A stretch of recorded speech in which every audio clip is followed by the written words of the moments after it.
Dans cette vidéo, nous allons te montrer les 3 meilleurs exercices pour l'épicondylite ou l'épicondylalgie ou le tennis elbow ou la tendinite des épicondyliens. Bref, t'as capté, c'est parti.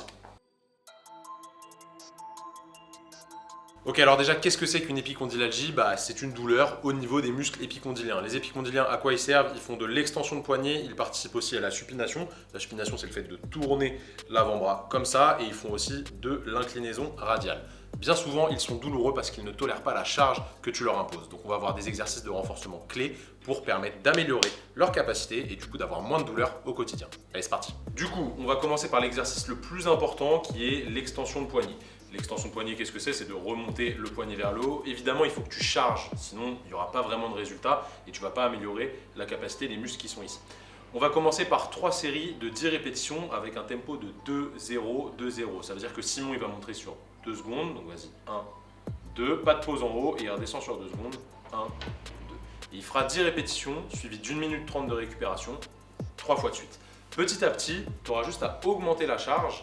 Et petit à petit, tu pourras aussi augmenter la vitesse d'exécution pour stresser un peu plus le tissu tendineux. Mais commence plutôt lentement avec une charge modérée et tu augmenteras progressivement.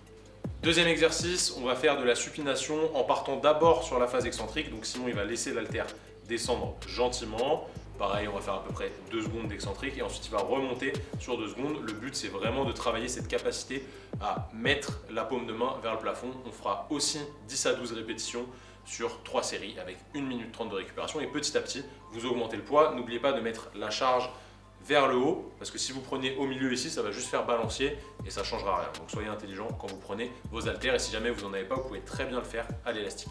Troisième et dernier exercice, on va faire de l'inclinaison radiale. Qu'est-ce que c'est que l'inclinaison radiale? C'est ramener le pouce vers le plafond quand on est dans cette position marteau ou position neutre. Là, ça va être difficile d'avoir un très gros tempo parce qu'il y a peu d'amplitude. Mais si vous arrivez à faire 2 secondes, c'est cool. Certains d'entre vous seront limités par leur mobilité articulaire là-dessus. À vous d'y aller progressivement pour aller explorer toute l'amplitude que vous avez, mais des fois c'est difficile au départ. Donc on fera toujours 10 à 12 répétitions avec un tempo de 2-0, 2-0 si possible.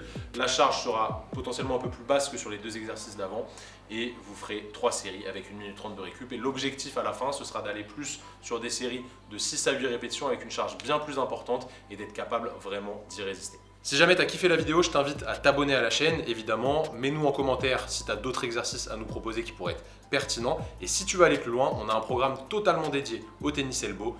Il est par là, si tu cliques dessus, ou dans la description de la vidéo. Et grâce à lui, sur 12 semaines, tu vas pouvoir améliorer la capacité musculaire de ton avant-bras et du coup te débarrasser de ce genre de douleur. Je te laisse cliquer dessus, ça va vraiment te changer la vie. On se dit à la prochaine pour une nouvelle vidéo. Salut tout le monde!